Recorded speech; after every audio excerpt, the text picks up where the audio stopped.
Mis'ar ka qenë njëri prej dietarëve të mëhershëm, e ka thënë një fjalë mjaft të bukur. Ka thënë sikur Allah i madhërisëm mos t'ja u kishte mbulu madhërimin që ja bëjnë krijesat krijuesit, nuk do të kishit pas mundësi me u qetësu asesi.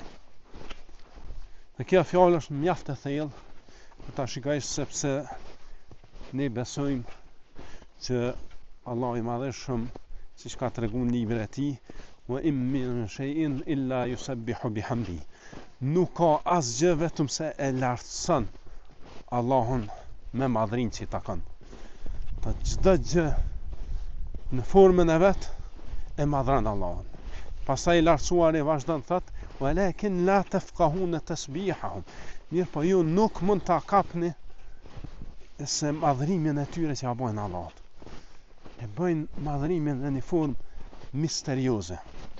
Dhe kjo është mëshirë prej Allahut, sepse sikur ne ta dëgjonim madhrimin që krijesat ja bëjnë krijuesit në formën e vet, ne nuk do të kishim pas mundësi me u qetësu absolutisht.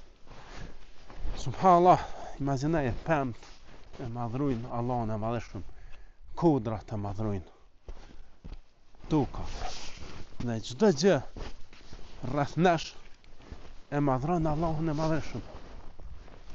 Madje edhe hija jon i bën tasbih Allahut. Dhe si do të kishme pas ne mundësi më qetësu, pa të dëgjonim madhrimet që ato ja bëjnë krijuesit.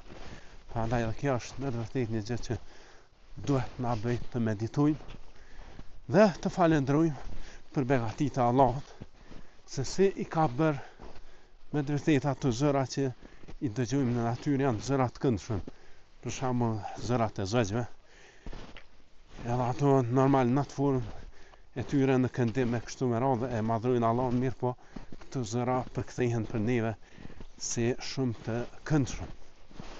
Dhe pjesën e tjetër që do të na kishte mundu madhrimin e drujve kështu me radhë, Allah i madhëshëm e ka mbulu që mos më na shqetësoni. A nuk është Allah më i mëshirshëm, mëshirues.